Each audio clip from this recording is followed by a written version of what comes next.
All right, government students, this narration is just going to take you through the slides, and let's talk about some of the topics that we will cover here dealing with civil rights and civil liberties. So a fine point of distinction is that civil rights are just technically different than civil liberties. So civil rights are things that protect groups of people against violation of their constitutional rights, but civil liberties are the basic rights and freedoms that are guaranteed to individuals. And we find our civil rights and civil liberties in the Bill of Rights and the Constitution. We also determine as a country what is a civil right and civil liberty based on precedents through law, which means that once a court rules on a topic, that topic or that court case becomes a precedent or an example that they will use to rule on other cases. So one of the concepts that I know you're already familiar with is freedom of speech. We obviously have this in the First Amendment of the Bill of Rights. And freedom of speech is so broad that it really applies to all kinds of speech, whether it's written, symbolic, and it's the personal right to express your opinion and your views without censorship and restraint. One thing that we always say about freedom of speech is that it's not absolute, which means that it doesn't mean that you can say whatever you want, wherever you want. It means that you have the right to freedom of speech until it violates the rights of other people. And that is why, you can't incite violence against other people, because you would be infringing on their right to safety. Freedom of religion is also found in the First Amendment. And this goes both ways. This is your personal freedom to practice any religion without restraint or limitation based on government, but it also is freedom from government sponsorship of religion. And this is what we call the Establishment Clause, and that means that the government cannot establish or endorse one religion or use that religion in the practice of government. Now, this is kind of a gray area. We know that we have references to religion in our government, right? We have "In God We Trust" on coins. Congress starts each session with a prayer. So it doesn't, there are just some historical examples that our country continues to follow, and the courts have upheld these. So there have been court cases dealing with the "In God We Trust" on our coins, and the courts just say that this really is not an imposition of religion. Another form of freedom of speech is freedom of expression. And what that means is not just literal speech that comes out of your mouth, but expression in other ways. So like you could make a movie. Let's say you are really anti-Trump, or maybe you were anti-Elizabeth Warren if you were against her policies.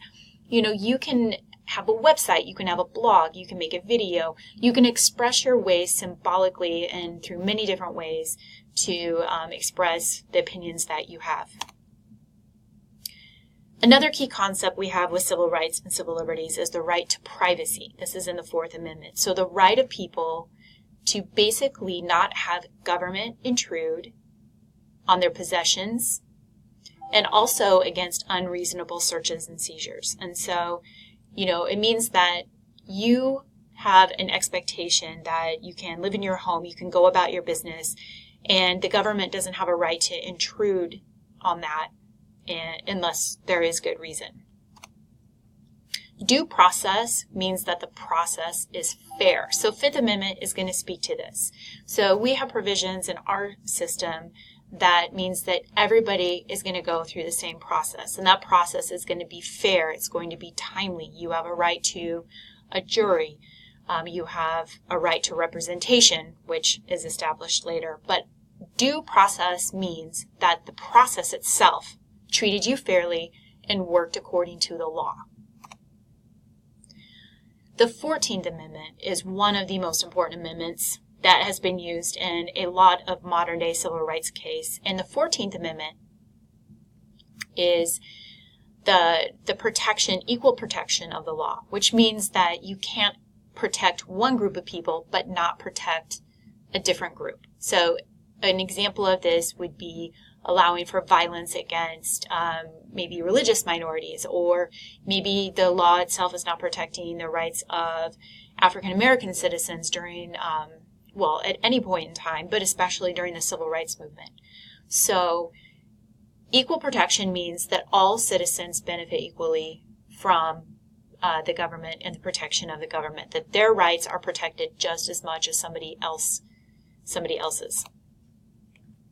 We also have this concept of rights of the accused, that even if you're accused of a crime, that you have certain rights that are given to you. And you guys, for the most part, are familiar with these. You know, like the Fifth Amendment, you do not have to testify against yourself. You do not have to speak at trial and give evidence that would incriminate you in a crime.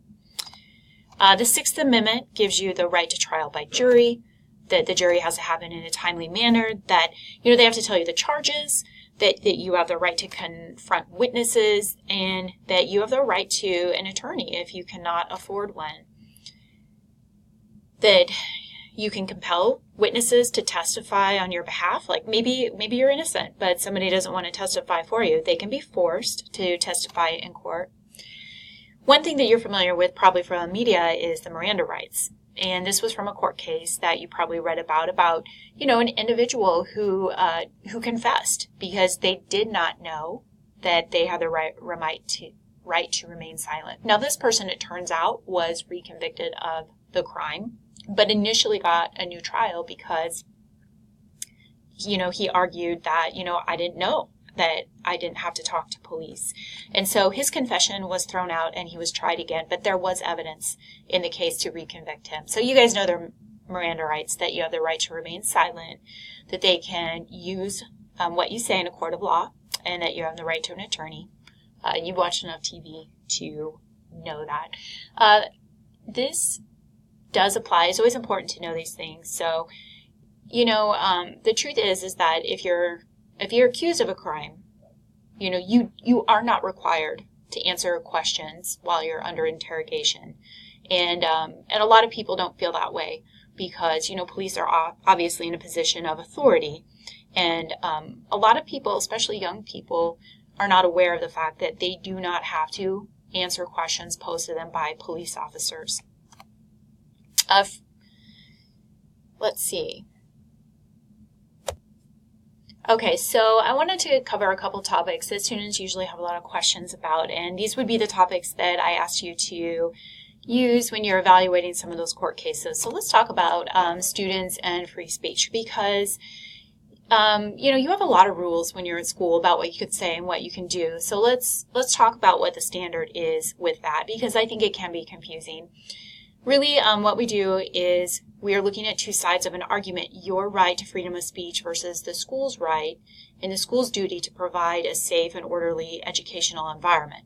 And so Tinker is going to establish the basic rule for this, the basic rule in which schools can restrict your speech. So it was a court case, and as you read about in your chapter, these were students that just simply wore black armbands to protest the war in Vietnam, and they were suspended and sent home for doing so, even though they weren't protesting in school. They were just simply wearing black armbands. And this went all the way to the Supreme Court, and it establishes this standard that schools can. They ruled, first of all, they ruled against the school in this case, and the reason that they did that was that the schools did not prove that it disrupted the learning environment. I mean, it was a silent protest, and so the standard is that schools can restrict your speech at the point of which it disrupts the learning environment. Now, that's kind of vague, right? I mean, what is disruptive? And this is where they just hold schools to a reasonable standard. So, let's just say you want to wear a shirt that says school is dumb. And, my guess would be nothing would happen from that during school. It's it's not going to really disrupt class. It's not going to make other people upset. It's not going to make other people feel threatened. So let's say Mr. Kalina wants to throw you out of school for that. That probably really doesn't meet the standard, and courts do evaluate on whether or not it's a reasonable thing. But what if, on the other hand, what if you wore a shirt that made racial slurs, or you were inciting violence against teachers, or maybe you wanted to hang up posters all around the school, like supporting neo-Nazi groups.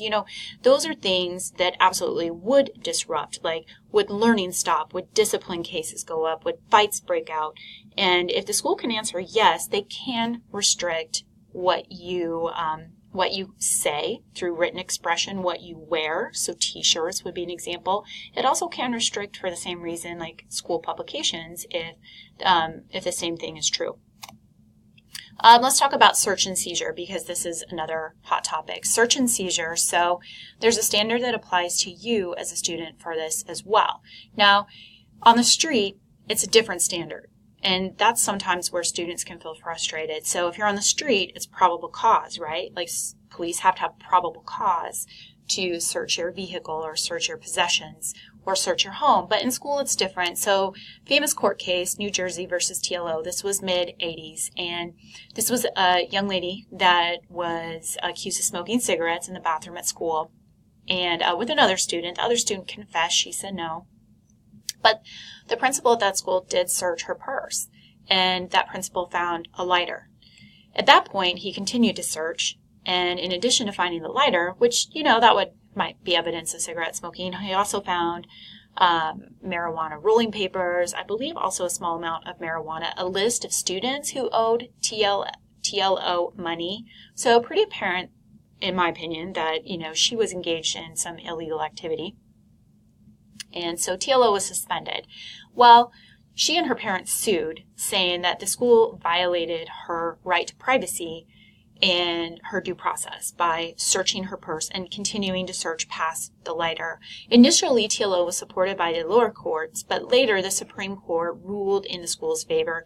And here's what's important, is it says the schools, because they are protecting you during school hours, that they do have a right to search your possessions while you're on school property if a reasonable person would have reason to think that you might be guilty of a crime or a violation. And so it's reasonable.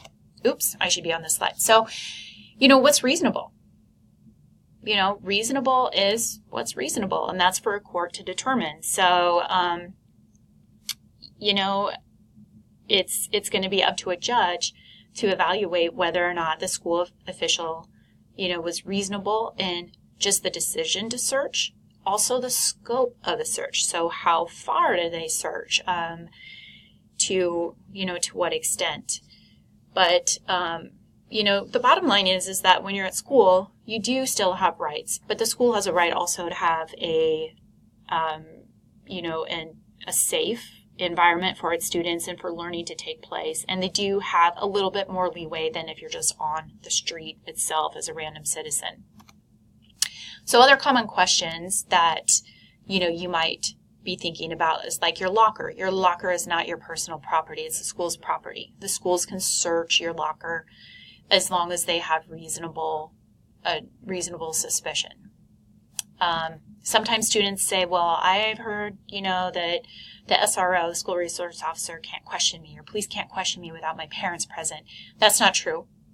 So they can ask you questions and call you in for questioning. They can arrest you without your parents present.